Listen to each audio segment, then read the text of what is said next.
самом разгаре съемки фильма «Уфа. Город-герой труда», который планируют показать этим летом в Башкортостане. Создание картины стало возможно благодаря гранту президента России Владимира Путина и поддержке со стороны главы Башкортостана Радия Хабирова. Поговорим подробно прямо сейчас в программе «Интервью» в эфире главного телеканала «Республики». Сегодня с нами автор проекта Артем Валиев. Артем, здравствуй. Здравствуй, Екатерина. Очень много вопросов. Хронометраж фильма. Какой формат фильма вы выбрали? Ну и почему это настолько близкая тема оказалась вот для вас? Да. Сам фильм считается документальным, но он у нас будет с элементами игрового кино. То есть он состоит из 5 новелл, игровых новелл. Помимо документальной части, мы планируем показать там реконструкцию событий того времени, реконструкцию в виде игрового кино. Это настоящее большое игровое кино, в котором принимают участие и профессиональные актеры, и начинающие актеры, режиссеры, постановщики, звукорежиссеры и команда съемочная, в принципе, в полном составе, такая же, как при съемках широкоформатного кино. Хронометраж у нас порядка 40 минут. Это короткий метр, но тем не менее это широкоформатный экран, это материал, который будет показан в больших кинотеатрах, на большом экране, и, я думаю, вызовет большой интерес. После какого момента появилась мысль, что действительно вот мне нужно это сделать? Знаете, в прошлом году был подписан указ о присвоении Уфе звания «Уфа. Город трудовой доблести». Действительно, наши люди, наши прадеды, наши прабабушки ковали победу в тылу, они создавали авиационные двигатели, они делали огромное количество горючего для танков, каждый 4-й танк заправлялся нашим топливом, каждый 3-й самолет летал на двигателе из Уфы. Сюда были эвакуированы десятки предприятий, в том числе авиационное предприятие, да, из Рыбинска, которое сейчас также выпускает авиационные моторы. Вот этот подвиг наших предков, он был несколько забыт, и ему, на мой взгляд, уделялось мало внимания. Он не был задокументирован в виде образов, в виде художественных образов, в первую очередь, которые бы запоминались, через которые можно было бы рассказать об этом нашим детям, внукам, которые не знают, что такое война, которые изучают историю только по книжкам, по фильмам. А фильмы в основном рассказывают о событиях непосредственно на поле брани, как жили люди в тылу, как здесь было сложно, как здесь люди работали буквально там с детского возраста, да, дети работали у станков, женщины работали, потому что все люди призывного возраста были на фронте. Вот об этом, об этих тяжелом времени, об этих годах, как Уфа переживала, как наша республика переживала годы войны. Об этом этот фильм. Команда. Кто вместе с вами работает, да, и что самое тяжелое сейчас?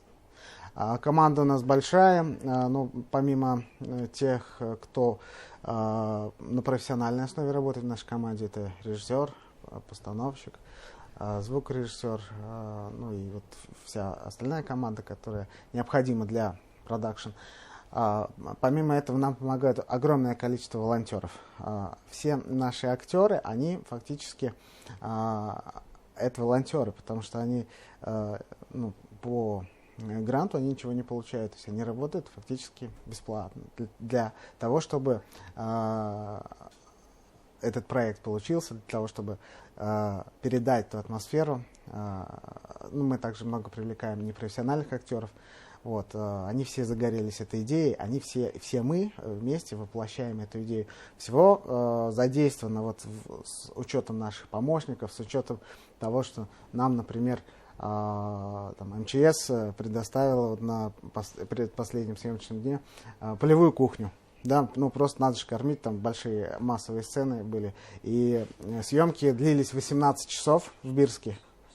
Мы кормили всех актеров военной кашей из полевой кухни.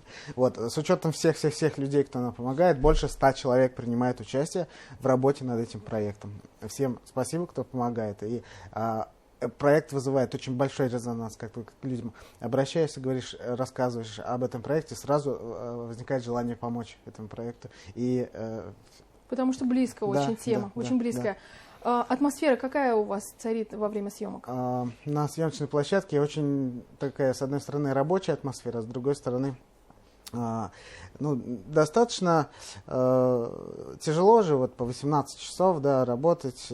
Тем не менее, люди вот даже по окончании съемочной смены, они выглядят уставшими, потому что глаза горят, потому что сценарий интересный, потому что сюжет интересный, и каждый актер и те, кто за кадром работает, максимально выкладывается для того, чтобы получилась максимально хорошая картинка, максимально хороший звук и максимально наш продукт понравился всем поколениям.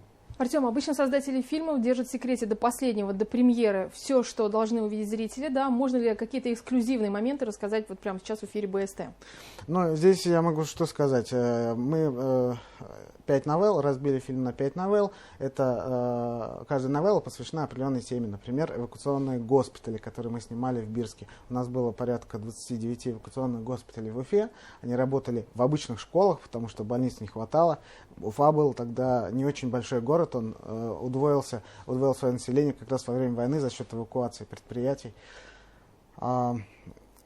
Сложности в деталях. Сложности в деталях, потому вот что... это вот операционный стол. Да, реквизит. Вот в тот же эвакуационный госпиталь, чтобы его изобразить, нужно было найти стол, примерно тех лет, то есть не современное, это должно быть оборудование, хирургическое оборудование, инструменты хирургические, лампа хирурга, стол хирурга. Этот стол мы нашли в подвалах Бирской ЦРБ, он там каким-то образом сохранился, он давно уже списанный, но он был просто неподъемный, потому что он чугунный, он весил, я не знаю сколько килограмм, 8 человек, его несли очень с большим трудом, причем поднять нужно было на 3-й этаж.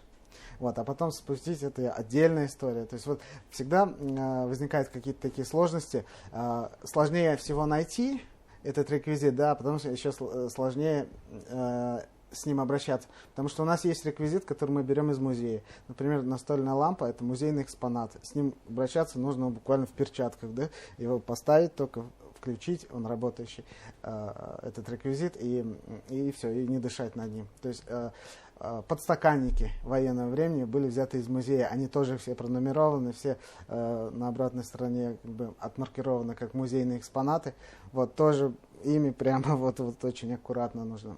Итак, 5 новелл. Одна из них — это эвакуация. Да. Бронепоезд. У нас было 4 бронепоезда направлены из Башкирии на фронт, которые сыграли очень большую роль в приближении победы. Это Рыбинский завод, эвакуация, да, который сейчас УМПО выпускает авиационные моторы. Ну и остальное мы немножко оставим в секрете, потому что премьера будет в этом году, и скоро все увидят. Вообще, насколько было сложно с профессиональной точки зрения перестроиться, да? Ну, я понимаю, что большой опыт работы, и во всех СМИ вот есть, там, в газете, на радио, на телевидении есть свои нюансы, да? Сложно ли было перестраиваться вот именно на работу вот с картинкой, с телевидением? Да, действительно, здесь, во-первых, требования картинки очень высокие, да, это 4К, это намного более пикселизированная картинка, намного более большая картинка, чем, например, телевизионная картинка, даже вот в HD формате. Это очень большие технические требования. Кроме того, нужно записывать по несколько дублей, да, потому что если ты на съемочной площадке что-то не увидишь, там, потом уже, когда ты начнешь монтировать за монтажным столом, ты уже не переснимешь эту сцену, ты уже не соберешь всех этих 30 актеров там в одном месте, ты не соберешь этот реквизит, тот же стол не поднимешь заново на 3-й этаж, тебе его просто не дадут, все же приходится брать там у музеев, у больниц и так далее, и так далее.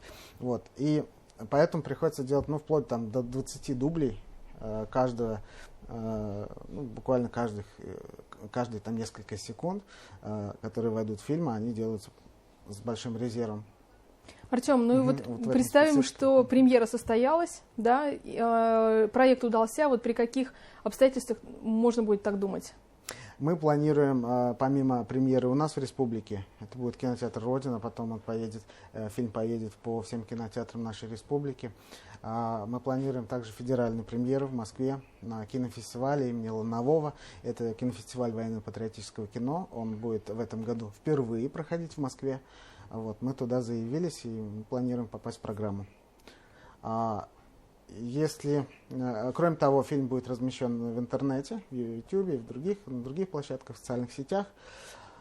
Но задача минимум набрать 1 миллион просмотров. А дальше уже фильм будет жить своей жизнью, что называется, да.